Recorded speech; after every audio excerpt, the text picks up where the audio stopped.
ఎందుకు డాక్టర్స్ హాస్పిటల్‌కెళ్తే చూడట్లేదు. మేము చూడము, ఎమర్జెన్సీ కేసెస్ మాత్రమే చూస్తామంటున్నారు. కొంచెమైనా మానవత్వం లేదా? ఇది కొంతమంది కామన్ పీపుల్ నుంచి వస్తున్న టాక్. హాస్పిటల్స్‌కి వచ్చిన వాళ్ళు డాక్టర్స్‌తో గొడవ పడుతున్నారు. ఎందుకు చూడట్లేదు అని.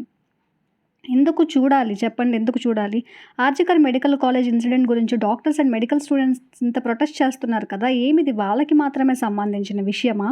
కామన్ పీపుల్‌కి సంబంధం లేదా? అంటే డాక్టర్‌కి జరిగితే డాక్టర్స్ అండ్ మెడికల్ స్టూడెంట్స్ మాత్రమే ప్రొటెస్ట్ చేయాలా? మనం డాక్టర్స్ కోసం స్టాండ్ తీసుకొని మాట్లాడినప్పుడు మనకి ట్రీట్మెంట్ చేయట్లేదు, సర్వీస్ చేయట్లేదు అని అడిగే రైట్ కూడా మనకి లేదు.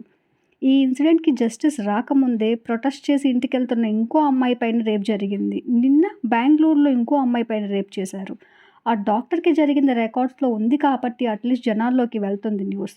బయటికి రానివి ఇంకా ఎన్ని ఉన్నాయి? ఒక అమ్మాయికి సెక్యూరిటీ ఎక్కడ? సరిగ్గా బట్టలేసుకోవట్లేదు, నైట్ టైమ్స్‌లో బయట తిరుగుతుంది. కారణాలు చెప్తారు కదా! మరిప్పుడు దీనికేం సమాధానం చెప్తారు? ఒక డాక్టర్‌కి లాంగ్ వర్కింగ్ అవర్స్ ఇచ్చారు. తనకి రెస్ట్ తీసుకోవడానికి బేసిక్ ఫెసిలిటీ కూడా లేదు. ఏం డాక్టర్స్ వాళ్ళు మనుషులు కాదా? ఆళ్ళకేం అలసట రాదా? ఆళ్ళకి basic needs and security provide చేయాలి కదా మరి. ఈ రేప్ విషయం పైన స్టాండ్ తీసుకోవాల్సింది ఒక డాక్టర్స్ అండ్ మెడికల్ స్టూడెంట్సే కాదు. ఇది సమాజంలో ఉన్న ఒక ఇష్యూ. అమ్మాయిలకి భద్రత కల్పించాలి. అప్పుడే పుట్టిన పాప దగ్గర నుంచి పండు ముసలి వాళ్ళ వరకు అందరికీ ఇలా జరుగుతుంది. ఎన్ని రేప్ కేసెస్ చూడట్లేదు. We need to stand for this issue. Please come out and stand with the doctors and medical students. Please support them. Thank you.